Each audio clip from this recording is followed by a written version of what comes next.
성경 구절을 같이 한번 읽을게요. 오늘 함께 볼 말씀입니다. 갈라디아서 2장 20절입니다. 갈라디아서 2장 20절 우리 같이 함께 읽겠습니다. 내가 그리스도와 함께 십자가에 못 박혔나니 그런즉 이제는 내가 사는 것이 아니요 오직 내 안에 그리스도께서 사시는 것이라. 이제 내가 육체 가운데 사는 것은 나를 사랑하사 나를 위하여 자기 자신을 버리신 하나님의 아들을 믿는 믿음 안에서 사는 것이라. 아멘.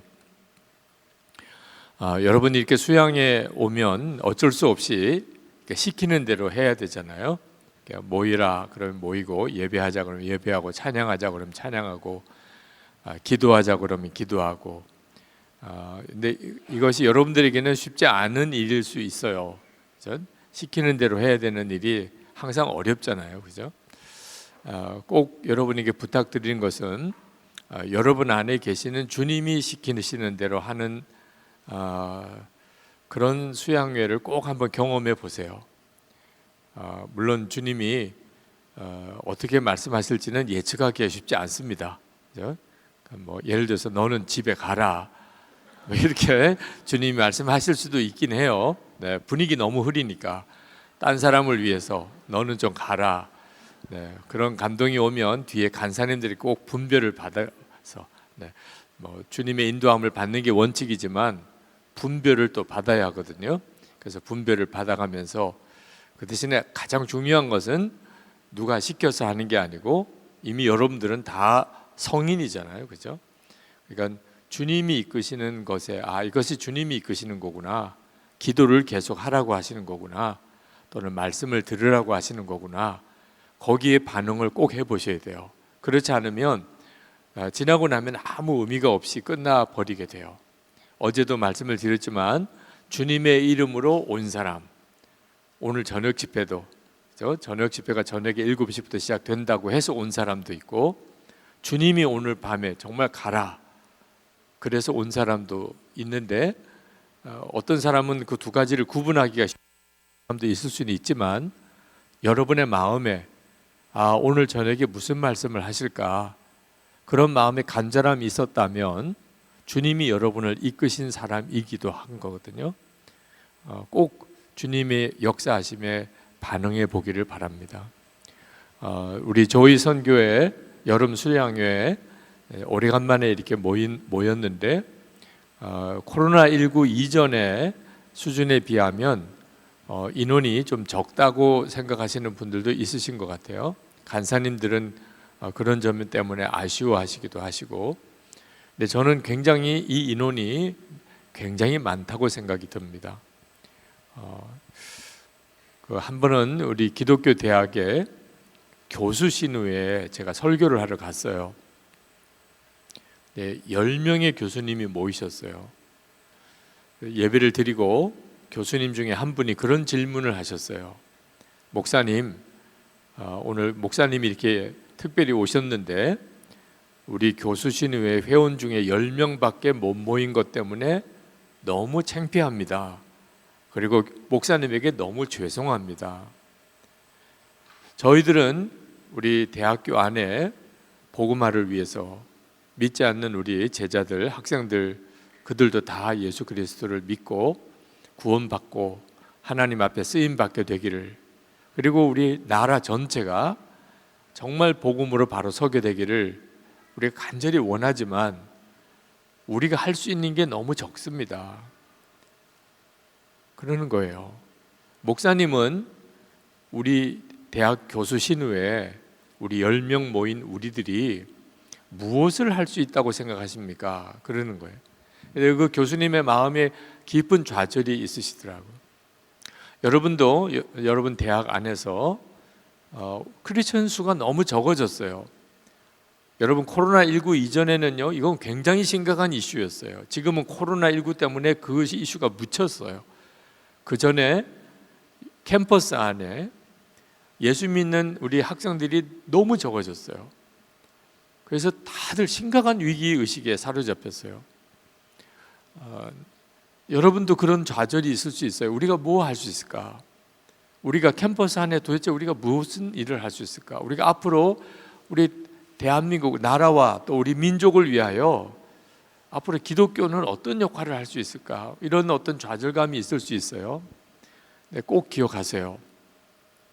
제가 그 교수님들에게 그렇게 말씀드렸어요.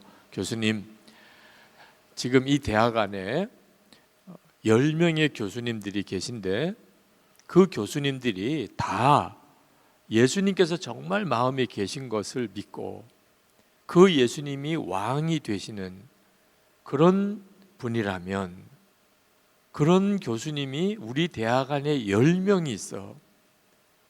그러면 이 대학 안에 있는 우리 기독 학생들이 얼마나 행복할까 생각해 보셨나요? 우리 기독 학생들이 우리 대학 안에는 예수님이 마음이 계신 걸 정말 믿고 그 예수님이 왕이 되신 그런 교수님이 10명이나 있어. 나는 누구 교수님, 정말 그분들은 그런 분이라고 믿어. 그러면 이 캠퍼스 안에 엄청난 부흥이 일어나게 될 겁니다. 한 분의 교수님이 생겨도 이게 놀라운 일인데 10명이 그렇다는 거예요. 그냥 기독교인이라고 하는 의미가 아니고 정말 예수님이 마음에 왕으로 계시는 교수님. 그리고 만약에 그렇다면 동료 다른 교수님들이 어찌 영향을 안 받을 수 있겠나요? 예수님이 왕으로 계신 교수님이 10명이나 대학 안에 같이 있어요. 만약에 정말 그렇다면 다른 대학에 있는 교수신우회가 어떻게 가만히 있을 수 있을까요? 그리고 교회가 어떻게 가만히 있을 수 있을까요? 예수님을 왕으로 모신 교수님이 10명이나 있는 그런 대학이 있대요. 에즈버리 대학교의 부흥이 그게 절대로 남의 일이 아니다. 자, 그런 말씀을 드렸는데 지금 오늘 여기 계신 여러분 한 200여 명 되는 우리 지금 현재 대한민국의 대학 안에 있는 학생들이에요. 자, 여러분들이 정말 예수님이 여러분의 마음에 계신 것을 진짜 믿고 그 예수님이 여러분의 왕이세요. 마가다락방에 120명이었다고요. 그 120명이 성령이 임하셔서 그들 안에 예수님이 거하시고 그리고 예수님은 그들의 주님이시고 왕이 되셨다고요. 세계가 뒤집어져서 지금 우리에게까지 복음이 이렇게 전해진 거잖아요. 저는 오늘 오림 빌리지에 저희 수양회에 한 200여 명의 대학생들이 정말 예수님이 마음이 계신 것을 정말 믿고 진짜 그게 믿어지고 그리고 그 예수님이 나의 왕이 되시는 그런 역사가 있다면 한국은 정말 다 뒤집어져요. 그렇게 되기를 원하는 거예요. 여러분, 우리가 예수님을 믿는 것은 정말 놀라운 일이에요. 네. 복음이 뭔가? 복음은 예수님이 우리를 위해서 십자가에 죽으시고 우리의 속죄주가 되시고 그리고 그분이 부활하셔서 그리고 승천하신 다음에 모든 믿는 이들 안에 다시 오신 거예요. 그게 복음이에요. 그래서 우리는 예수님이 내 안에 계시다고 담대하게 고백하는 사람들입니다. 자, 이 믿음이 여러분 안에 온전히 있게 되기를 축복합니다. 그런데 저는 예수님이 제 안에 계시다는 것에 대해서 처음에는 그 자체가 충격이었어요. 처음에 믿어지지도 않았고요. 근데 말씀으로 정말 주님이 제 안에 거하신다는 것에 대한 놀라운 확신을 얻게 되었어요. 어젯밤에 나눠드린 말씀입니다. 그러니까 여러분의 마음에도 예수님이 정말 내 안에 계시구나 하는 사실에 대한 그 믿음이 여러분 안에 어떤 형태로든지 성령과 말씀의 역사로 여러분 안에 시작되었기를 축복합니다. 두 가지 유형으로 나뉘어요. 예수님 지금 이 자리에 우리 가운데 오소서. 그동안에 많은 수양회, 또 많은 수련회, 많은 부흥회, 많은 예배 때마다 우리 많은 그리스도인들이 또 많은 청년들이 그렇게 기도했어요. 주님, 우리 가운데 오시옵소서. 근데 실제로 그 기도는 대단히 중요한 기도지만 정확하게 성경의 진리를 말씀하고 있는 기도는 아니에요. 왜냐하면 이미 우리 안에 주님이 와 계시거든요. 이미 와 계신데 또 와 오소서라고 기도하는 것 자체가 모순이잖아요. 그러니까 우리가 너무 주님으로 충만하지 않으니까 그렇게 기도를 하고 있는 거예요. 마치 엠마오로 가는 두 제자가 예수님과 함께 그렇게 오랜 시간을 대화를 나눴어요. 그런데도 마음의 두려움과 염려는 해결이 안 됐고 예수님과 이야기하고 있다는 것에 대해서도 전혀 깨닫지도 못했어요. 이게 우리들의 모습이에요. 예수님이 지금 우리 가운데 계신데 우리는 전혀 그게 실감이 안 나요. 그렇지만 실감이 안 나도 주님이 우리 가운데 계신 건 분명해요. 왜냐하면 예수님이 아니시면 오늘 이 수양회를 설명할 방법이 없다니까. 여러분이 오늘 여기 와 앉아 있는 것 자체를 설명이 안 돼요. 예수님이 아니시면. 우리는 지금 예수님께서 우리 가운데 역사하시는 놀라운 은혜의 자리에 있는 거예요. 조금 전에 여러분 찬양하셨잖아요. 다 일어나서 기도하셨잖아요. 우리 가운데 주님의 역사가 없다면 설명이 안 되는 거예요. 만약에 주님이 우리 가운데 계시지 않다, 그러면 이렇게 모이지도 않고 찬양도 안 되고 기도도 안 돼요. 지금 우리 가운데 주님이 너무나 놀랍게 역사하시는 거거든요. 근데 우리가 생각하는 그런 기대하는 주님의 충만함이 아니니까 주님 우리 가운데 오소서 이렇게 또 기도가 돼요. 근데 저는 그 기도를 바꿀 필요가 있다고 생각해요. 주님 우리 가운데 함께 하셔서 감사합니다. 주님 정말 놀랍습니다. 주님이 아니면 지금 우리 모임을 설명할 길이 없습니다. 우리와 함께 해주셔서 정말 주님을 찬양합니다. 여러분 정말 주님께 반응하는 믿음과 그런 고백과 기도로 나가기 시작해야 돼요. 정확하게 여러분 안에 이루어지고 있는 주님의 역사에 반응하셔야 돼요. 그러면 주님이 더 강하게 역사하세요. 더 충만하게 역사하세요. 제가 중국 코스타 갔을 때예요. 그때 코스타 마지막 집회 때, 유학생 수련회 마지막 집회 때 저녁 집회가 이제 시작이 되고 찬양이 시작이 됐는데 누구 청년 하나가 저와 상담을 하겠다고, 기도 부탁을 하겠다고 급히 찾는데요. 예배가 시작됐는데 무슨 상담이냐 이런 생각도 들지만 무슨 다급한 일이 있길래 그래서 이제 나가봤어요. 그랬더니 어느 남자 청년 하나가 기다리고 있어요, 저를. 그래서 무슨 문제가 있냐 그랬더니 그 청년이 그런 이야기를 해요. 목사님, 저는 한국에 있을 때 교회 열심히 다녔습니다. 믿음 좋다는 이야기도 들었고, 근데 중국에 유학을 와서 이제 혼자 지내게 되면서 신앙생활이 다 무너졌다는 거예요. 주일에 교회도 안 나가고 기도 생활, 말씀 보는 생활 이제 다 없어지고 그냥 친구들이랑 몰려다니면서 술 마시고 이렇게 그냥 자기는 완전히 타락한 생활을 했다는 거예요. 근데 마음에는 늘 이러면 안 된다, 이러면 안 된다는 마음이 있었는데 어느 날 유학생 수련회를 한다는 광고가 게시판에 붙었더래요. 그때 마음에 하나님이 나를 찾으시는구나, 그런 정말 설명이 안 되는 그런 마음의 강권함이 느껴졌대요. 아, 내게는 마지막 기회야. 그래서 코스타 신청을 했다고. 그래서 왔는데 다른 학생들은 다 은혜를 받는데 자기는 은혜를 못 받는 것 같다는 거예요. 첫째 날에도 은혜가 안 되고 둘째 날에도 은혜를 못 받고, 다른 친구들은 막 울면서 찬양하고 뜨겁게 기도하고 또 말씀에서 은혜 받고 그런 것 같은데 자기는 너무 맹숭맹숭하다는. 그러면서 마지막 날이 된 거예요. 마지막. 오늘 저녁에도 은혜 못 받으면 자기는 진짜 큰일이라는 거예요. 코스타까지 왔는데도.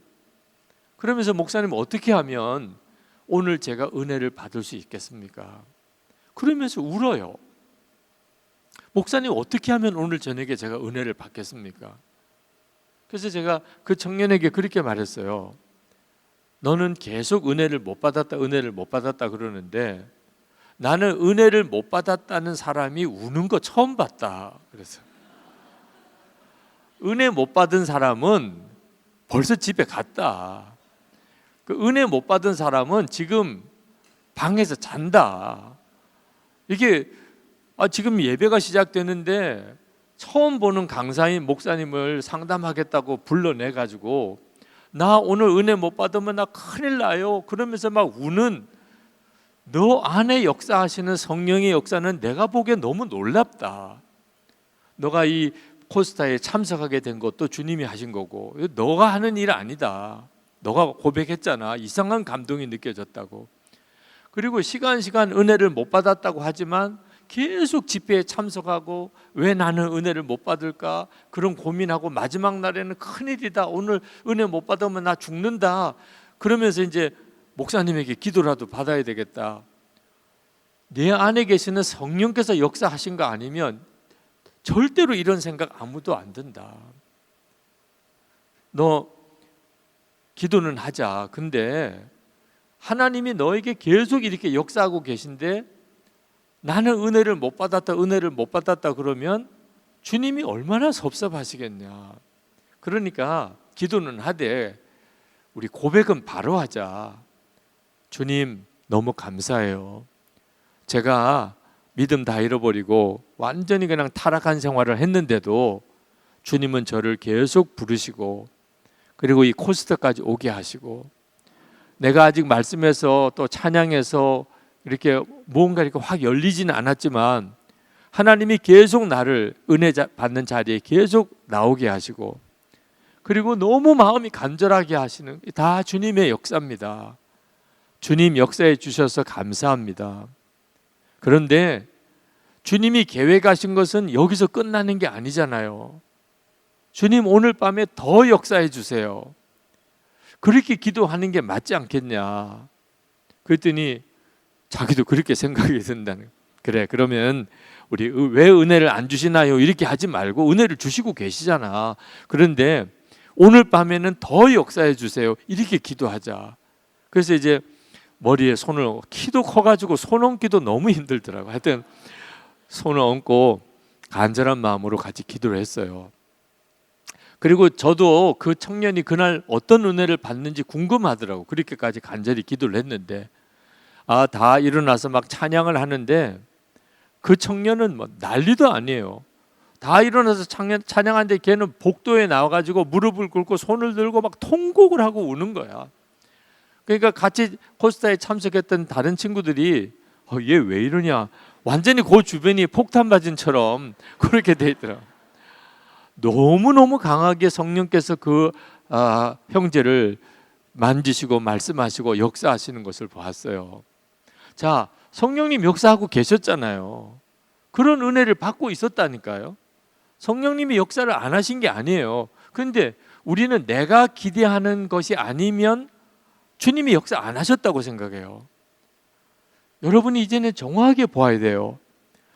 주님이 나에게 강하게 지금 이렇게 역사하고 계시는, 여기 앉아 있는 사람 중에 성령의 역사를 지금 이끄심을 못 받는 사람은 한 사람도 없어요. 한 사람도 없어요. 지금 어떤 마음의 상태가 되든지 간에 여러분이 이제 여러분 안에 역사하시는 주님께 눈이 열리면 그러면 주님이 이끄시는 방향으로 나아가게 돼요. 아까도 제가 잠깐 말씀드렸지만 우리 인도자가 또는 간사님이 기도하자 그러니까 그냥 기도하고 여기까지 기도하자 그러니까 거기까지 기도하고 이제는 그렇게 하지 마세요. 이제는 여러분 안에서 역사하시는 주님에 따라 반응하는 거예요. 인도자도 주님의 이끌림을 따라 인도하는 거예요. 오늘은 주님이 이렇게 기도하기를 원하신다. 오늘 주님이 이렇게 방향을 이끄시네. 우리도 거기에 같이 반응해 보는 거예요. 그러면 반드시 이번 금요일까지 여러분 안에 주님이 역사하고 만지시고 일하시는 것을 여러분이 보게 돼요. 저는 예수님이 내 안에 계시다는 것을 알고는 정말 놀랐어요. 정말이구나. 주님이 내 안에 계시는구나. 그런데 또 답답한 것이 뭐냐면 예수님이 내 안에 계신데 왜 시원스럽게 역사를 안 해주실까요? 예수님이 내 안에 계신 건 너무 분명해요. 그런데 주님이 내 안에 계시다면 내 삶 속에 주님이 물로 포도주가 되는 역사도 일어나고 오병이어의 기적도 일어나고 물 위를 걷는 역사도 일어나고 뭐 이런 역사를 좀 행해 주셔야 되잖아요. 왜 내 안에 계신데 그런 주님의 역사는 안 나타나나? 그게 참 답답했어요. 그러니까 예수님이 내 안에 계시다는 것도 잘 안 믿어지는 거예요. 예수님이 내 안에 계시면 역사를 하실 텐데. 근데 제가 잘못 알은 게 뭐냐면 예수님이 내 안에서 역사를 안 하시는 게 아니고 못 하시는 거였어요. 예수님이 역사를 못 하시는 거였어요. 이유는 제가 전적으로 예수님께 복종하지 않고 있었기 때문에. 예수님이 내 주님이 아니시고 손님이셨기 때문에. 여러분 요한복음 2장에 보면 가나 혼인잔치 이야기가 나옵니다. 예수님이 기적을 처음 행하신 날이에요. 표적이 됐어요. 근데 그날 결혼식이 열리는 잔치집에 포도주가 떨어지는 난감한 일이 벌어졌습니다. 이제 그것 때문에 예수님의 어머니 마리아가 예수님에게 찾아와서 이 집에 포도주가 떨어졌다. 너 어떻게 좀 해봐. 아마 마리아는 예수님이 능히 그 문제를 해결할 수 있는 그런 역사가 있다고 생각했던 것 같아요. 근데 예수님이 뭐라고 대답하셨냐면 이것이 나와 무슨 상관이 있나이까 이렇게 말씀하셨어요. 예수님이 그 집에 계셨어요. 예수님이 안 계셨기 때문에 그 집에 어려운 일이 생긴 게 아니라고요.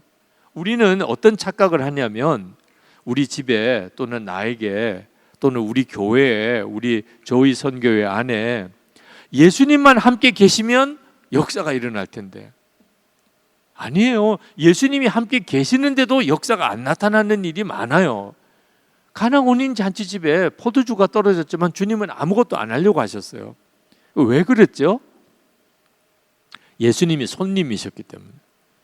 그 혼인 잔치집에 계시긴 했지만 예수님은 손님이시니까 그 집의 일에 대하여 예수님은 이렇게 저렇게 하실 수 있는 아무런 권한이 없었어요.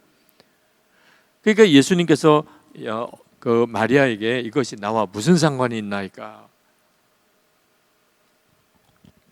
그렇게 말씀을 한 거예요. 예수님이 그렇게 말씀하시니까 예수님의 어머니 마리아가 어떻게 했죠? 종들에게 이분이 시키는 대로 하라 그랬어요. 그러니까 아마 그 예수님의 어머니 마리아와 그 집은 대단히 가까운 친척이었던 것 같아요. 그 종들이 이제 예수님에게 와서 지시하십시오. 뭐든지 말씀하십시오. 우리가 그대로 행하겠습니다. 그러니까 예수님이 주인이 되신 거예요, 이제. 그러니까 예수님께서 물을 항아리에다 채우라. 그 항아리는 결례를 행하는 항아리. 다시 말하면 정결 예식을 행하는 손발을 씻는 항아리예요. 지금 포도주가 떨어졌는데 왜 그 결례를 행하는 항아리에 물을 채웁니까? 그러니까 종들이 예수님이 주님이라고 인정하지 않았다면 하지도 않을 일이에요. 왜 괜히 거기다 엉뚱하게 물 채웁니까? 더 심한 것은 그 물을 포도주병에다가 떠가지고 연회장에게 갖다 주라는 거예요. 아니 종들이 이 상황을 어떻게 해석해야 돼요? 아니 괜히 갖다 줘서 포도주병에 맹물을 갖다 주면 종들은 어떤 곤혹을 치르겠어요. 그런데 주인이 하라는 대로 하는 게 종이니까 그대로 한 거죠. 물이 포도주가 된 거예요. 극상품 포도주가 된 거예요. 그러니까 연회장도 몰랐어요. 이 포도주가 어디서 난 거야. 아니 왜 이런 좋은 포도주를 그냥 뒀어. 종들은 알아요. 종들은. 자, 이것이 가나 혼인 잔치집에 물이 포도주가 되는 기적인데 예수님이 주인이 되셔야 이런 역사가 일어난다는 거예요. 제가 미국이나 캐나다나 호주나 이렇게 부흥회를 가면 호텔에 이렇게 강사 숙소를 해주는 경우도 있고 어떤 교민 가정에 내가 묵을 때도 있어요. 그러니까 그 교민들 중에 굉장히 사업도 크게 잘 되고 집도 큰 집을 가지고 그래서 강사님을 위해서 방 하나쯤은 얼마든지 내줄 수 있는 그런 집. 근데 꼭 가면은 이런 이야기를 들어요. 목사님 집처럼 생각하세요. 그렇게 이야기를 들어요. 그러면 저는 알겠어요. 너무 감사합니다. 그렇게 말씀해 주시니까 제가 편안하게 잘 지내겠습니다. 그렇게 대답을 하지만 한 번도 저희 집처럼 생각한 적이 없어요. 내가 만약에 우리 집처럼 생각하면 그 집사님하고는 이상하게 좀 정말 불편한 관계가 될 거예요. 여러분은 여러분 소유의 집이 있는 사람이 혹 있을지 모르겠지만 거의 없잖아요. 그죠? 그래도 여러분의 집이면 부모님의 집이 여러분의 집이죠. 자, 여러분의 집이면 여러분은 어떻게 해요? 새 집에 갔는데 여기가 여러분의 집이래. 그러면 여러분 어떻게 해요? 일단 방마다 다 들어가 봐야죠. 장롱도 다 열어보고 화장실도 다 둘러보고 여러분이 집이니까 창고도 다 들어가 보고. 그래서 제가 우리 집처럼 생각하라고 그래서 안방도 가보고 장롱도 열어보고 화장실도 가보고 그러면 그 진짜 정말 불편한 관계가 되죠. 목사님 왜 이러세요? 분명히 자기가 그렇게 하라고 해놓고도 내가 그렇게 하면 이상한 관계가 되는. 저는 있으라는 방에 거의 갇혀 지내요. 그래서 거실에 나올 때도 혹시 주인 가족이 있나 이렇게 문 빼꼼히 열어서 이렇게 보고 혹시 누가 있으면 가만히 그냥 방에 있고 아무도 없으면 살짝 나왔다가 인기척 들리면 살짝 방에 들어왔다가 그렇게 지내요. 남의 집에서 지내는 게 그렇죠. 냉장고에서 물 하나 마실 때도 물 하나 마셔도 됩니까? 그러면 막 화를 내요. 목사님 이렇게 불편하게 지내실 거면 차라리 호텔에 가세요 이러는 거예요. 그러면 너무 미안해 하면서 아유 집사님은 그렇게 배려해 주시는데 제가 습관이 안 돼서 그렇습니다. 그래서 또 용서를 구하고 그렇게 이제 집회 끝날 때까지 지내다가 집사님 너무 잘 지냈어요. 저희 집처럼 정말 편안하게 잘 지냈어요. 그러면 또 너무 좋아해요. 아유 목사님 그렇게 잘 지내셨다니까 나도 기쁘네요. 목사님 또 이 도시에 오시면 우리 집에 묵으세요. 아유 감사합니다. 그래 한 번도 안 갔어요. 남의 집에서 지내는 거 참 어렵잖아요. 근데 꼭 우리가 예수님에 대해서 그렇게 해요. 여러분 어제도 제가 확인했지만 예수님을 주님이라고 고백하잖아요. 그렇죠? 예수님 나의 주님. 찬양할 때도 예수님은 우리의 주님이시고. 근데 예수님도 그렇게 생각하실까가 문제예요. 예수님, 여러분 안에 계신 예수님이 그래 내가 너의 주님이다. 주님이 그렇게 생각하실까? 자, 예수님이 주님이라면 예수님이 시키는 대로 해야 되잖아요. 자, 전도하라 그러면 전도하고 말씀 보라 그러면 말씀 보고 기도하라 그러면 기도하고 용서하라면 용서하고 헌신하라 그러면 헌신하고 다 그렇게 하고 있죠. 하여튼 주님이 뭘 하나 시키려면 애를 써요. 네. 이번 수양에 오는 것도 주님이 어지간히 달래고 얼르고 거의 반 협박하고. 그 예수님이 진짜 주인 맞아요. 우리는요 우리 자신이 주인이에요. 우리는 자아 숭배자예요. 여기 있는 사람 모두가 다 자기 중심이에요. 이번 수양에 은혜로운 수양인가? 내게 은혜가 되면 은혜로운 수양이에요. 내게 은혜가 안 되면 이번 수양에 망쳤어요. 단체 사진 찍어도요 나만 잘 나오면 돼. 사진 잘 나갔어요. 내가 눈 감았으면 사진 망쳤어. 물 사진을 이렇게 찍어. 모든 기준이 나예요. 하여튼 나를 만족시켜야 되고 내게 기분이 좋아야 되고 내 마음에 들어야 되고 예수 믿고도 예수님을 주님이라고 해놓고도 내가 절대적으로 주인이에요. 자, 그러니 예수님은 내 안에서 손님이신 거예요. 나는 귀하게는 여겨요, 예수님을. 예수님 귀하잖아요. 나 위해 죽으시고 그리고 내 속죄주가 되셨으니 얼마나 감사해요. 그렇지만 아직까지 내 주인은 아니셔.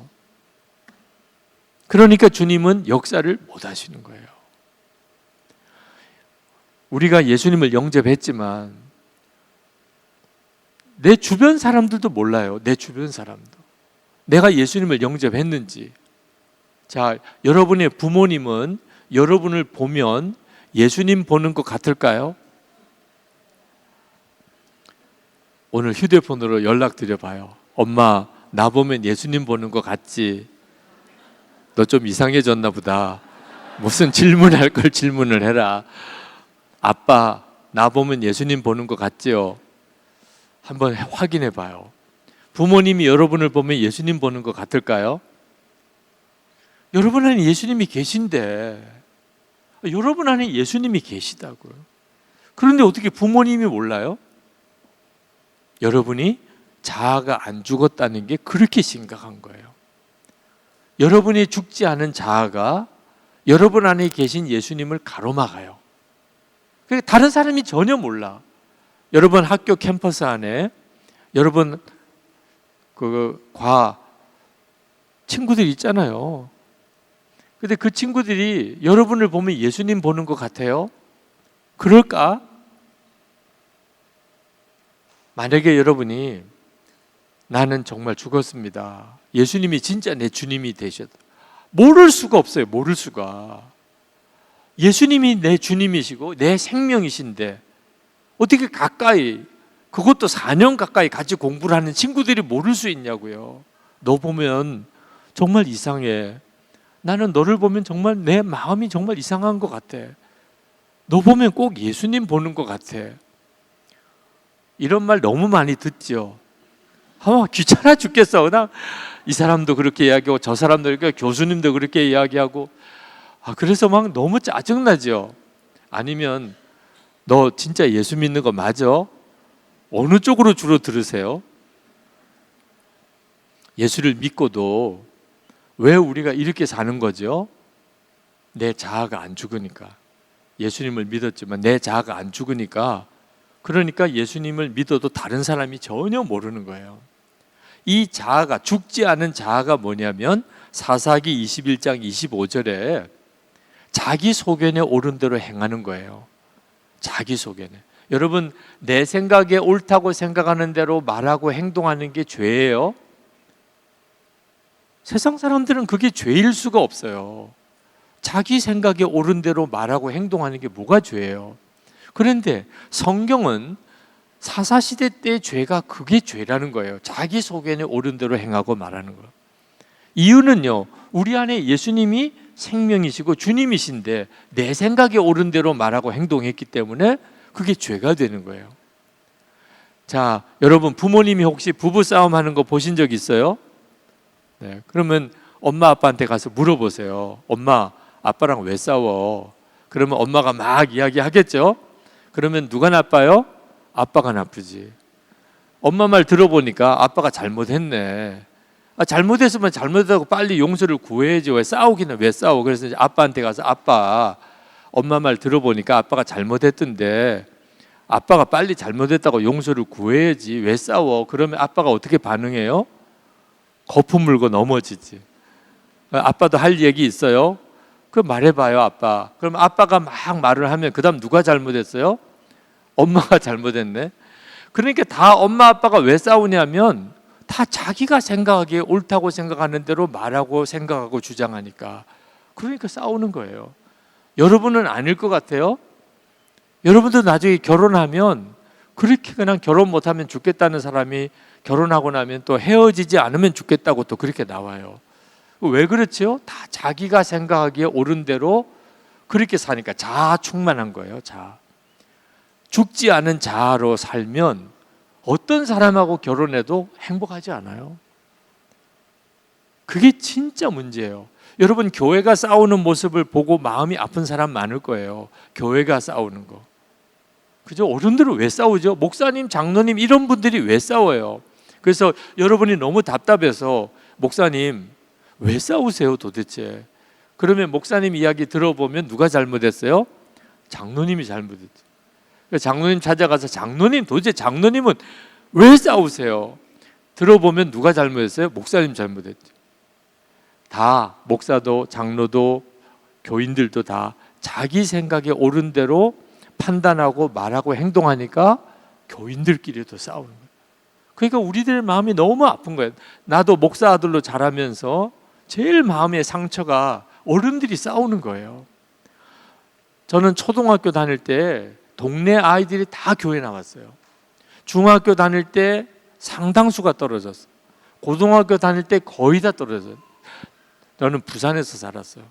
고등학교 다닐 때쯤 교회 나오는 아이가 없었어요. 우리 저는요 목사 아들이니까 집이 교회야. 그러니까 저는 안 나갈 수가 없는 거야, 교회를. 왜 교회를 안 나오게 됐나? 어른들이 싸우는 걸 보기 시작하면서부터. 이제 나이가 들어가니까 어른들이 싸우는 것을 알게 되잖아요. 어른들이 싸우니까 그 다음부터는 복음이고 뭐고 다 상관이 없어요. 다 거짓말하는 것 같아요. 왜 이렇게까지 하실까? 여러분들도 이제 나중에 다 교회 중직이 되고 섬겨 보면 여러분들도 그렇게 될 가능성이 있어요. 어떻게 되면? 자아가 안 죽으면. 그러면 공동체 안에 계속 싸움이 생겨요. 우리 조이 선교회 안에 여러분들이 이제 한 지체로 공동체를 이루고 있는데 아마 똑같을 거예요. 공동체 안에 싸움이 생겨요. 우리 믿음의 공동체 안에. 이유는 하나예요. 예수님이 주인이 못 되시는 거예요. 예수님이 왜 주인이 못 되시죠? 주인이 되어달라고 기도를 안 했기 때문에? 예수님이 주인이라고 우리가 찬양을 안 하니까? 아니에요. 다 그렇게 찬양하고 기도도 그렇게 하는데도 예수님은 주인이 못 되시는 거예요. 이유는 우리가 안 죽으니까. 우리 자아가 안 죽으니까 개인도 가정도 공동체도 다 주님이 역사를 못 하시는 거예요. 자, 그러면 여러분들이 그래 맞아, 내가 죽어야 되는구나. 근데 이것도 사실 성경을 온전히 아는 게 아니에요. 목사님 맞아요. 내가 정말 죽어야 될 것 같아요. 그래야 우리 가정도 평화가 오고 우리 공동체도 주님의 영광이 나타날 것 같아요. 그렇지 않습니다. 이미 죽은 거예요. 이미 죽은 거. 앞으로 죽어야지가 아니에요. 이미 죽었다는 거예요. 이게 복음이에요. 많은 그리스도인들이 자기가 이미 죽었다는 것을 믿지 못해요. 그래서 계속 죽어야지 그래요.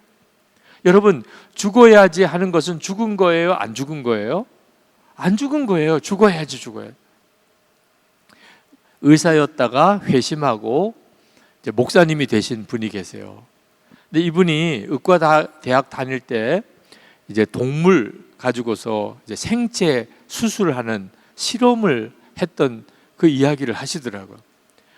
이제 사람을 대상으로 실험을 못 하니까 할 수 없이 이제 동물을 실험 대상으로 이제 생체 실험을 하는 겁니다. 그러니까 마취를 해서 이제 실험 대상이 된 이제 개 한 마리를 해서 마취를 하고 그걸 이제 살아있는 채로 해부 실습을 하는 거예요. 근데 보통은 그렇게 실습을 하고 그리고는 안락사를 시키게 됩니다. 근데 그날 해부 실습을 했는데 그리고는 이제 안락사를 시켜야 될 사람이 마지막에 처리를 하는 걸 잊어버렸어요. 그래서 다들 이제 실습이 끝나고 이제 걔는 이제 다 온몸이 다 갈라져 있는 상태죠. 내장도 다 드러나고. 근데 이제 수술 다 끝나고 다들 이제 옷 갈아입고 나가려고 하는데 이 개가 마취가 깨난 거예요. 완전히 피투성이가 되어 있는 상태에서 의식은 돌아온 거예요. 얼마나 고통스럽겠어요. 다들 깜짝 놀랐어요. 그 해부실 위에 개가 의식이 돌아와 있는 상태. 이걸 안락사를 시켜 놔야 되는데 그 사람이 그걸 놓친 거죠. 개가 막 너무너무 괴로우니까 몸부림치다가 그 선반 위에서 떨어졌어요. 그러니까 바닥에 온 피투성이 된 채로 바닥을 막 기어 다니는데 눈에는 핏발이 서 있고 누구도 손을 못 대는 거야. 그 모습이 너무 끔찍하고 너무 무서워서 다들 막 경악한 상태로 그때 이야기를 하더라고요. 그러면서 당신이 목회를 하면서 보니까 교인들 중에 그런 분들이 너무 많다는 거예요. 죽은 것도 아니고 안 죽은 것도 아니고 죽어야지 그러면서 그런 교인들의 모습이 꼭 그때 실습 때 그때 모습하고 비슷하는 거예요. 차라리 죽으면 확 죽어야지. 죽은 것도 아니고 안 죽은 것도 아닌 게 너무 무섭다는 거죠. 나는 죽었습니다. 이렇게 고백이 분명치 않은 성도들, 어지간히 그냥 반쯤 죽은 상태. 죽었나? 그러면 다시 살아나는. 진짜 무서운 거예요. 근데 이것이 지금 현재 대부분의 교인들의 상태예요. 예수를 믿었어요. 근데 자아는 안 죽은 상태에 있어요. 그런 모습이 지금 현재 불신자들의 눈에 너무 이상한 거예요. 그래서 예수 안 믿는 사람들이 예수 믿는 사람을 싫어하는 이유 중에 하나가 예수를 믿었다면서 자아가 안 죽고 그 죽지 않은 자아로 신앙생활하는 모습이 하나같이 다 모순이고 오히려 보기가 너무 민망하고 차라리 예수를 안 믿든지 제대로 믿든지 둘 중에 하나를 하기를 원하는 이런 상태이다. 오늘 여기 있는 여러분들도 역시 마찬가지죠. 갈라디아서 2장 20절에 사도 바울이 이렇게 고백을 해요. 내가 그리스도와 함께 십자가에 못 박혔나니 이제는 내가 사는 거 아니요 내 안에 그리스도께서 사시는 것이라. 자, 사도 바울이 예수님과 함께 십자가에 못 박혔다고 했는데 여러분 복음서에 사도 바울이 예수님과 함께 십자가에 못 박힌 기록을 어디서 보신 적 있어요?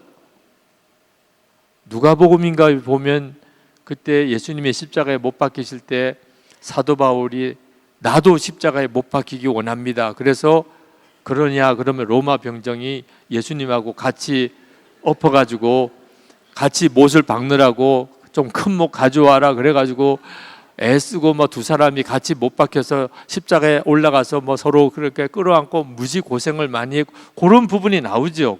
누가복음에 나오나? 아, 요한복음인가? 요한복음에 나오죠. 그때 예수님 십자가 못 박힐 때 사도 바울도 같이 올라가서 같이 못 박혀가지고 뭐 두 사람이 같이 죽느라고 뭐 애쓰고 없어요? 그런 부분이? 말도 안 되는 이야기를 하고 있잖아요 지금. 아니 예수님이 십자가에 못 박히실 때 어떻게 사도 바울도 같이 못 박혔단 말입니까? 그런데 사도 바울이 이것도 성경의 말이에요. 성경에 내가 그리스도와 함께 십자가에 못 박혔나니 아니 어떻게 이런 거짓말이 성경에 나오나요? 이 말은 무슨 뜻이냐면 예수님이 십자가에 못 박히실 때 예수님 안에 있는 모든 사람은 다 그날 죽었다고 예수님과 함께 하나님이 정하셨다. 사도 바울이 그 십자가의 복음을 아라비아 광야에서 성령의 이끄심을 따라 깨닫게 된 거예요. 사도 바울은 예수님 살아계실 때 같이 사도 바울이 예수님 만난 적도 없어요. 예수님 십자가 못 박힐 때 사도 바울은 그 자리에 있지도 않았어요. 그런데 사도 바울이 자기가 예수님 안에 있으면 예수님과 함께 죽었다는 사실을 하나님이 정하셨다는 걸 아는 거예요. 그래서 이렇게 고백한 거예요. 로마서 6장 3절 4절을 한번 봅시다. 여러분 성경 혹시 찾을 수 있으면 성경 앱이 있는 사람은 한번 로마서 6장 3절 4절 너무너무 중요하니까 꼭 한번 있는 사람은 찾아보세요. 로마서 6장 3절 4절입니다. 자, 찾았으면 찾은 분들만 먼저 같이 읽습니다. 무릇 그리스도 예수와 합하여 세례를 받은 우리는 그의 죽으심과 합하여 세례를 받은 줄을 알지 못하느냐. 그러므로 우리가 그의 죽으심과 합하여 세례를 받음으로 그와 함께 장사되었나니 이는 아버지의 영광으로 말미암아 그리스도를 죽은 자 가운데서 살리심과 같이 우리로 또한 새 생명 가운데서 행하게 하려 함이라. 아멘. 여러분 세례 받으셨어요? 세례 받으셨죠? 그럼 무슨 뜻이에요? 예수님과 함께 죽었다는 뜻이에요. 언제 죽은 거예요? 예수님이 십자가에 달려 죽으실 때. 여러분도 죽었다는 것을 믿는 사람을 세례 주는 거예요. 그래서 세례를 물을 머리에다가 이렇게 뿌리거나 또는 물을 적신 손을 머리에 얹거나 또는 침례를 아예 물속에 들어가는 침례를 받거나 똑같아요. 의미는 예수님과 연합한 자로 예수님과 함께 죽었음을 고백하는 거예요. 그리고 예수님과 함께 죽었기 때문에 예수님의 생명으로 다시 살게 되는 역사도 그 사람에게 이루어진 거예요. 이게 세례예요. 다 처음 예수 믿을 때의 믿음이에요. 처음 예수 믿을 때. 여러분이 앞으로 기도도 많이 하고 성경도 많이 보고 신앙생활도 잘해서 어느 순간에 여러분도 예수님과 함께 죽는 경지에 이르는 거 아니에요. 절대로 그렇지 않아요. 많은 사람이 그렇게 생각해요. 믿음이 좋으면 예수님과 함께 죽는 경지에도 이르나 보다. 완전히 착각이에요. 예수를 믿는 때 그 믿음이 필요한 거예요. 예수를 믿을 때. 많은 사람들이 여러분은 예수님과 함께 여러분의 자아가 죽었습니까? 이렇게 질문하면 안 죽었대요. 아, 목사님 저는 안 죽었나 봐요. 그렇게 이야기해요. 이건 겸손함이 아니에요. 믿음이 없다는 뜻이에요. 말씀을 안 믿는다는 뜻이에요. 여러분, 여러분이 속죄함을 받았다는 것에 대해서는 믿습니까? 어떻게 믿어요? 말씀이 그랬다니까. 말씀에 분명히 기록하기를 우리가 예수님과 함께 십자가에 못 박혀 우리가 주님이 죽으실 때 우리도 죽었다고 하는 사실을 말씀이 증언해요. 이사야 53장 5절부터 내가 읽어드릴게요.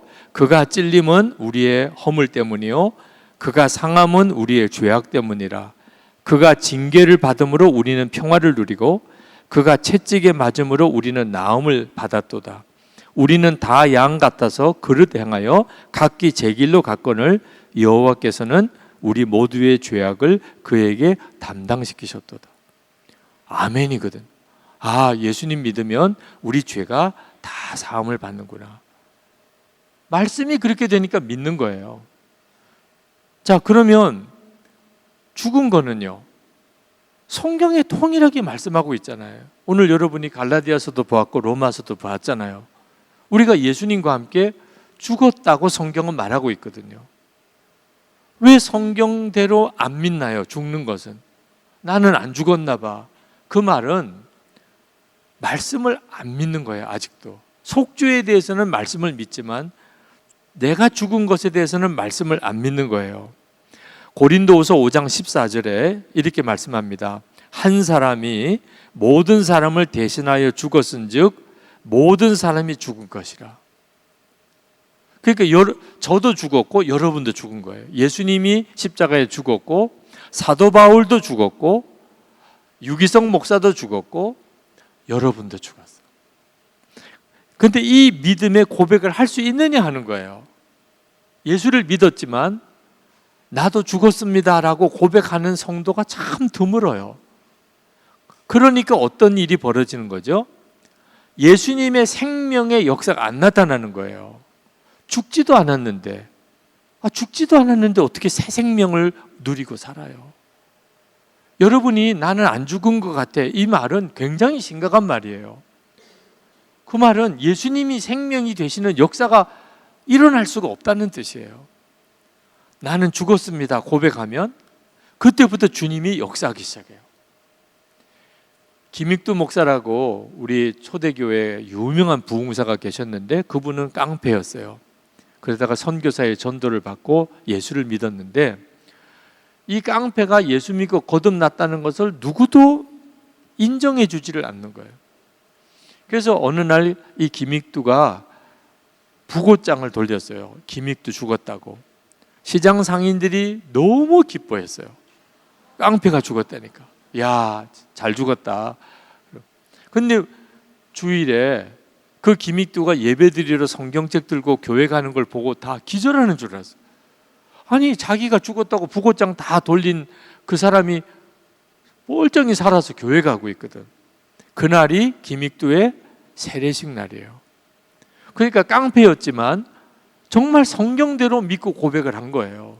성경에 보니까 우리가 세례 받을 때 예수님과 연합하여 죽었다는 거예요. 그럼 나도 죽었다는 거예요. 이렇게 분명한 믿음으로 반응하니까 김익두 안에 계신 주님의 생명의 역사가 놀랍게 나타나기 시작하고 그가 그렇게 귀하게 쓰임받는 부흥사가 된 거예요.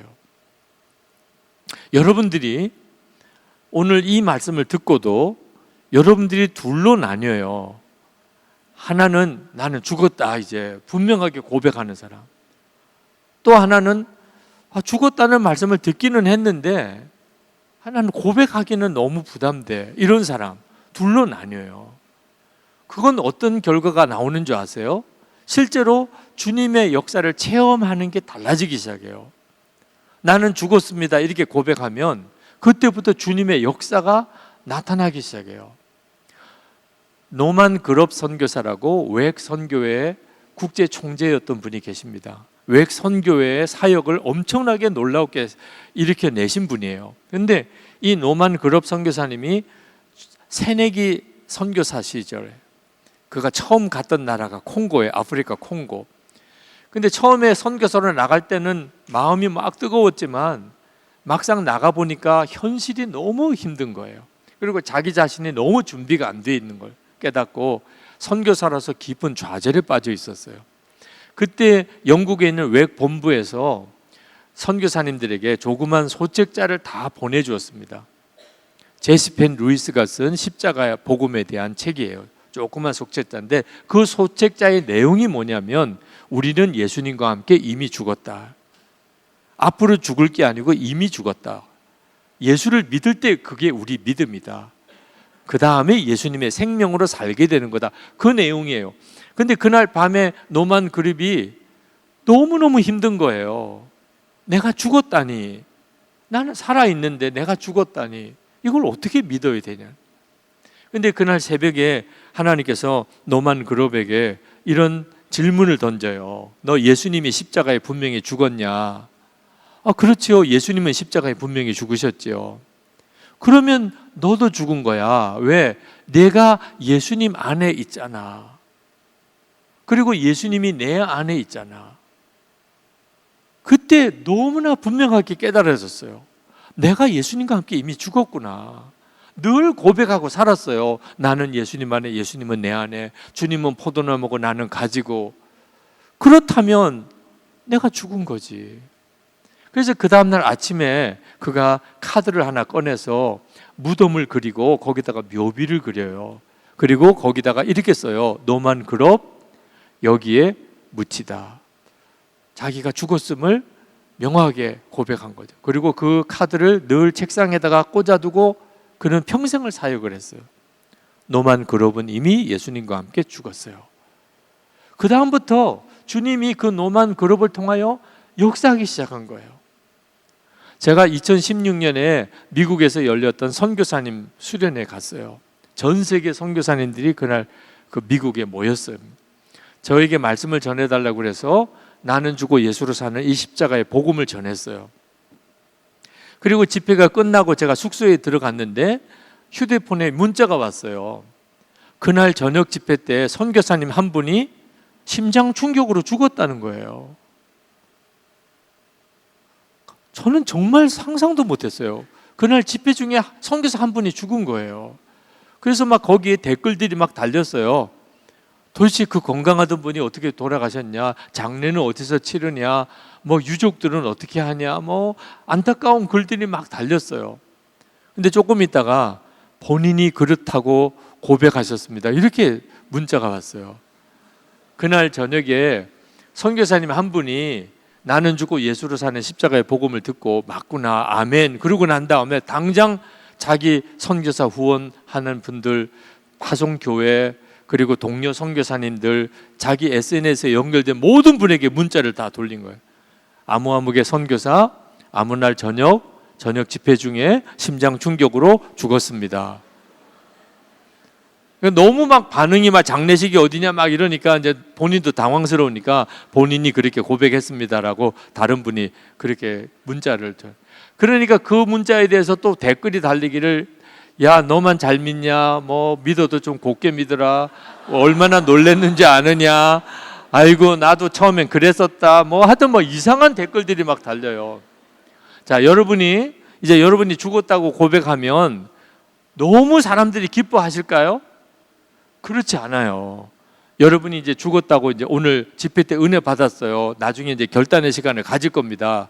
여러분이 죽었는지 안 죽었는지 명확하게 해야 돼요. 자, 그러면 당장 누구에게 그 소식을 알려야 돼요? 부모님에게 알려줘야 되잖아요. 여러분이 죽었는데 부모님이 알아야 되잖아요. 그래서 엄마 나 죽었어. 아빠한테 전화해가지고 아빠, 너 수양에 지금 잘 은혜 받고 있니? 은혜는 받는데 아빠한테 꼭 드릴 말씀이 있어요. 뭔데? 아빠 나 죽었어요. 일단 부모님부터 너무 놀라겠죠, 그죠? 그리고 여러분 담임 목사님한테 소식 전해드려야 되죠. 담임 목사님 저 아무개인데요, 저 조이 수양에 왔는데요, 저 죽었어요. 자, 여러분 주변에 있는 사람들이 여러분이 죽었다는 고백을 들으면 여러분을 부활시키려고 얼마나 노력하는지 몰라요. 죽기는 뭘 죽어? 아유, 죽었다네 쟤 또. 하여튼 믿어도 좀 잘 믿어야지 뭘 저렇게 이상하게 광신적으로 믿을까? 그러면서 여러분들끼리도요, 나는 죽었어, 나 어제 저녁에 분명히 이제 알았어, 나 이제 진짜 믿어, 나 죽었어. 그러면요, 여러분 뒤통수 조심해야 돼요. 갑자기 막 뒤에 아야 그러면 죽었다면서 여러분이 죽었다는 걸 막 농장거리로 뭐 조롱거리로 빈정거리고 막 이런 일들이 엄청 많이 일어나요. 다 믿는 사람들끼리 또 그래요. 죽었다는 것을 좋게 받아들이지 않아요. 이상하다고 생각해요. 죽기는 뭘 주고 또 이렇게 이야기를 해요. 자, 그때가 중요한 거예요. 그때가 여러분이 진짜 죽었는지 안 죽었는지 명확하게 해야 돼요. 여러분이 믿을 건 뭐예요? 말씀이에요. 나는 진짜 죽었나? 말씀이 죽었다는 거예요. 여러분 중에는 목사님, 저는 정말 못 믿겠어요. 왜? 내가 죽으면 혈기도 없어야죠. 성질도 안 나와야죠. 그리고 내 마음속에 무슨 음란함도 없어야 되고 정욕도 없어야 되고 화도 안 나야 되고 그래야 죽은 거잖아. 그런데 목사님, 저는 화도 많이 나고 성질도 많이 나고 제 속에 막 욕심도 많고 나는 음란한 마음도 아직 해결도 안 되고, 목사님 나 진짜 안 죽은 것 같아요. 여러분이 죽은 것이 여러분의 육신이 아니라는 걸 알아야 돼요. 여러분의 육신이 죽으면 성질, 정욕, 음란함, 거짓 다 없어져요. 그러면 여러분은 장례식 치러야 돼. 진짜 무덤에 묻혀야 돼. 죽었으니까, 육신이 죽었으면. 여러분 육신이 죽은 건 아니에요. 육신이 죽은 게 아니니까 여러분의 성질, 정욕, 욕심 다 여전히 일어나요. 그러면 안 죽은 거냐? 아니라니까요. 다시 한번 로마서 6장 6절을 한번 읽어보세요. 로마서 6장 6절 한번 여러분 찾으셨으면 같이 한번 읽어보면 좋겠습니다. 로마서 6장 6절. 여러분이 죽은 게 도대체 뭐가 죽은 건지 본문에 나오나요? 네, 우리 다 같이 한번 읽어보십시다. 우리가 알거니와 우리의 옛사람이 예수와 함께 십자가에 못 박힌 것은 죄의 몸이 죽어 다시는 우리가 죄에게 종노릇하지 아니하려 함이니. 우리가 죽은 것은 육신이 죽은 게 아니고 죄에게 종노릇하던 옛사람이 죽은 거예요. 그러니까 정욕은 내 속에 여전히 일어나요. 그렇지만 더 이상 정욕의 종이 아니에요. 정욕의 종노릇하던 옛사람은 죽었으니까. 그러면 나는 누구예요? 예수님의 종이에요. 예수님의 생명으로 사는 자예요. 여러분 속에 음란한 욕구는 여전히 일어나요. 육신은 있으니까. 그렇지만 더 이상 음란의 종이 아니에요. 여러분이 예수님과 함께 음란의 종노릇하던 옛사람은 죽었으니까. 그 말은 무슨 뜻이냐면, 마귀가 죄와 음란과 여러분의 정욕을 가지고 여러분에게 역사할 때, 마귀야, 너에게 종노릇하던 이 유기성은 이미 죽었어. 나는 예수님이 이제 내 생명이 되고 나는 예수님의 종이야. 이렇게 담대하게 말할 수 있는 사람이 되었다는 뜻이에요. 그게 바로 나는 죽고 예수로 산다는 거예요. 여러분이 이 믿음을 가지고 고백하기 시작하면 그때부터 주님은 여러분의 삶에 생명의 역사로 여러분의 삶 속에 실제로 주님이 함께 계심이 드러나기 시작해요. 한 번은 음란한 삶 속에 계속 이렇게 빠져 있었던 목사님 한 분이 상담을 오셨어요. 목사님 중에도 그런 분이 있으세요. 음란물에 사로잡힌. 겉으로는 설교도 하고 신방도 하고 하는데 혼자 있는 시간에는 계속 음란물을 보시는 거예요. 목사님이 얼마나 마음이 괴롭겠어요. 저에게 그 속마음을 털어놓고 목사님 저는 어떻게 하면 좋을까요? 이걸 끊어보려고 그렇게 애를 쓴대요. 금식도 해보고 그리고 기도원에도 올라가 보고 근데 해결이 안 된다는. 그래서 제가 그 목사님에게 목사님의 노력으로 이 음란 못 이깁니다. 만약에 목사님이 노력해서 음란을 이길 수 있다면 예수님의 십자가가 왜 필요하겠습니까? 우리가 죄를 노력해서 이길 수 있다면 예수님이 십자가에 왜 죽으셨겠습니까? 목사님이 하실 일은 목사님이 예수님과 함께 이미 죽었음을 믿고 고백하는 겁니다.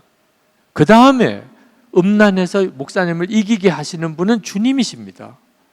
여러분, 목사님 안에 계신 예수님께서 그때부터 주님 역사하시게 됩니다.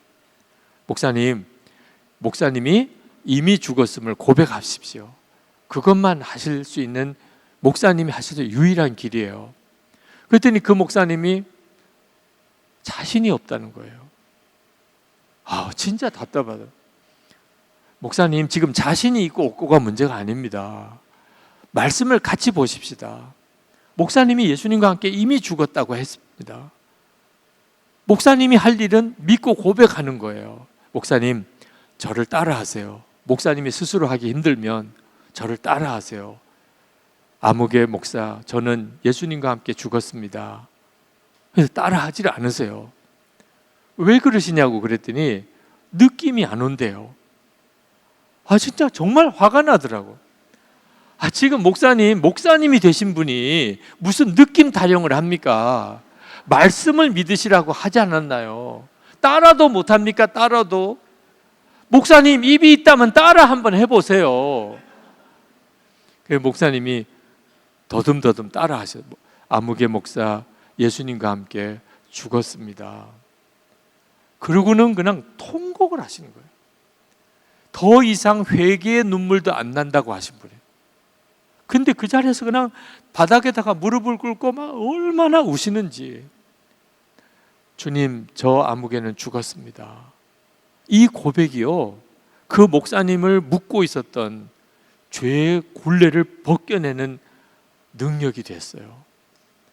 그리고 그 목사님과 함께 동해일기를 같이 쓰기 시작하면서 그 목사님이 주님을 바라보는 눈이 뜨이게 되고 그리고 정말 죄를 이기게 되는 삶을 살게 됩니다. 저는 오늘 이 시간에 여러분들이 이미 예수님이 여러분 안에 계신 거예요. 그 예수님이 역사하시는 삶을 살아야지, 예수님이 내 마음에 계시다 이러고만 평생 살면 더 답답하기만 해요. 왜 내 안에 계신데 역사는 안 해주시나? 이미 여러분에게 다 이루어진 일이에요. 여러분 보고 죽으라는 거 아니에요. 제가 오늘 이렇게 설교를 하고 난 다음에 이런 사람이 나올까 봐 좀 걱정이에요. 목사님 너무 은혜 받았어요. 목사님 이제는 제가 죽기 위해서 정말 애쓰겠습니다. 아니 이미 죽었다고 그렇게 이야기를 했는데도 죽기 위해서 애쓰겠대. 나는 말씀 전하는 능력이 없나 봐. 그렇게 설교를 했는데도 여전히 죽여주세요. 죽으려고 노력하겠습니다. 아니라니까요. 나는 죽었습니다. 말씀이 여러분도 확인하셔서 말씀이 그렇구나. 이게 십자가의 복음이구나. 나는 이미 죽은 거구나. 그때부터 예수님의 역사가 시작되는 삶을 살기 시작하는 거예요. 여러분이 아무리 오래 교회를 다녀도 여러분이 죽었다는 것을 고백하고 믿고 나가지 못하면 여러분은 실제로는 예수님의 생명으로 산 시간이 없는 거예요. 아무리 교회 생활 오래 해도 신앙생활은 무능력해요. 예수님의 사랑의 역사함이 안 나타나요. 이제 여러분이 집에 가서 부모님과의 관계에서 저는 죽었습니다. 화날 때도 있죠. 어떤 때는 좌절할 때도 있고 슬픈 때, 어떤 때는 너무 낙심될 때도 있고, 그때마다 여러분이 할 일은 저는 죽었습니다. 여러분 교회 생활하면서도 마찬가지예요. 여러분 청년부 공동체 안에서 온갖 시험들이 많아요. 그때 여러분이 할 일은 나는 죽었습니다. 여러분 공부하는 과정에서 앞으로의 진로 수많은 고비들이 닥쳐옵니다. 그때 여러분들이 예수님과 동행하는 사람이 되려면 항상 여러분은 여러분의 생각, 판단, 계획 모든 것에 대하여 나는 죽었습니다. 여러분이 진짜 붙잡을 것은 주님의 계획이에요. 주님의 여러분을 향하여 부으시는 은혜예요. 주님의 능력이에요. 여러분의 계획은 실제로 살아보면 아무것도 아닌 걸 알게 돼요.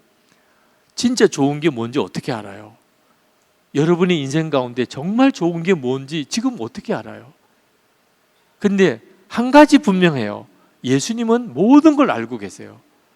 예수님은 여러분에게 가장 완벽한 길이세요. 그러니까 여러분, 나는 죽고 예수로 사는 것은 여러분의 삶의 가장 놀라운 축복이에요. 중요한 것은 믿을 거냐는 거예요. 이제 우리 기도하는 시간을 좀 갖고 마쳤으면 좋겠어요. 오늘 나는 죽고 예수로 사는 이 복음이 여러분의 것이 되기를 정말 기도하고 이 자리에 섰어요. 우리 같이 기도하는 시간을 갖고 결단하고 그리고 계속 기도의 시간을 좀 가질 텐데, 여러분 안에 계신 주님이 실제로 여러분을 더욱 깊이 만나 주시고 말씀이 여러분에게 확증이 되는 시간이 되기를 원합니다.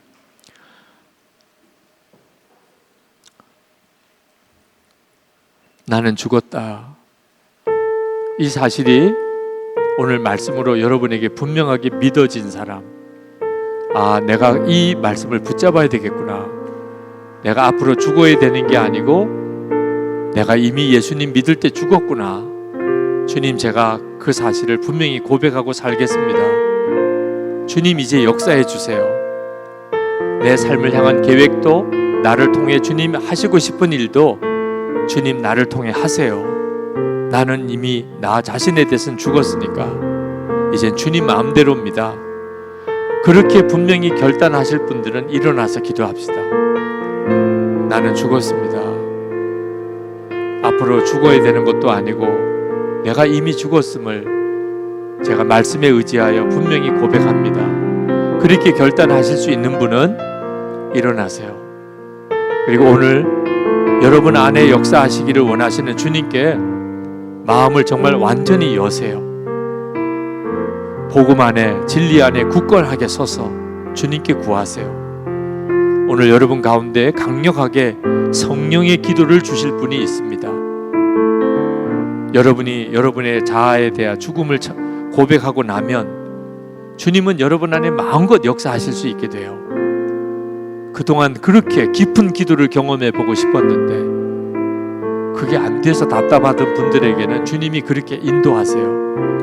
그동안 여러분의 마음을 묵고 있었던 여러 가지 많은 것들, 끔찍한 기억, 잊어버리고 싶은 기억, 너무 수치스러운 기억, 너무 상처가 된 일, 그런 일이 내게는 정말 없었으면 좋겠는 그런 어릴 때부터 여러분 지금까지 왔을 때 여러분 속에 있었던 일들, 주님, 제가 이것에서 벗어날 수 있을까요?